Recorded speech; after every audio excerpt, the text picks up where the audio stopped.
প্রত্যেকটা projection meeting এ আমরা স্বাভাবিকভাবে, এটা তো বাংলাদেশি কালচার যে আপনার আহ্বানে যদি কেউ আসে তাকে নাস্তা করানো।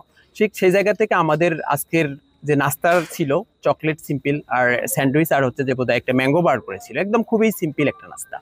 সেই সিম্পল নাস্তাগুলো কিন্তু নির্বাচন কমিশন, আমরা গণমাধ্যম মারফতে জানতে পারলাম যে জব্দ করা হয়েছে। প্রভোস্ট ম্যামের পক্ষ থেকে অসহযোগিতা পেয়ে আসতেছি, উনি কোনোভাবেই সেখানে চেয়ার ঢুকতে দেবেন না, কোনোভাবেই সেখানে মাইক ঢুকতে দেবেন না।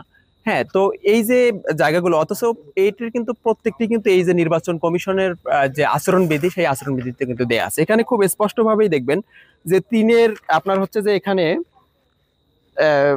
4-এর ততে বলা হয়েছে যে প্রার্থী পরিচিত সভা ছাড়া অন্য কোনো সভায় মাইক ব্যবহার করা যাবে না। তার মানে দাঁড়ায় যে প্রজেকশন মিটিং এ মাইক ব্যবহার করা যাবে, কিন্তু আজকে আমরা দেখলাম যে এই আচরণবিধির তোয়াক্কা না করে হল প্রভোস্ট সম্পূর্ণ পেশাদারিত্বের জায়গা থেকে বাহিরে এসে, এবং আমরা এটা বলতেই চাই যে একটি দলের বায়াসড হয়ে উনি মূলত আজকের ইসলামী ছাত্র শিবিরের প্রজেকশন মিটিং এর দফায় দফায় বাধা প্রদান করার চেষ্টা করেছেন। টুকটাক আচরণ বিধির যে ভায়োলেশন সব দলগুলোই করছে, এটা স্বতন্ত্র প্রার্থীরা করছে, যারা জোট বেঁধে প্রচারণা চালাচ্ছে তারাও করছে।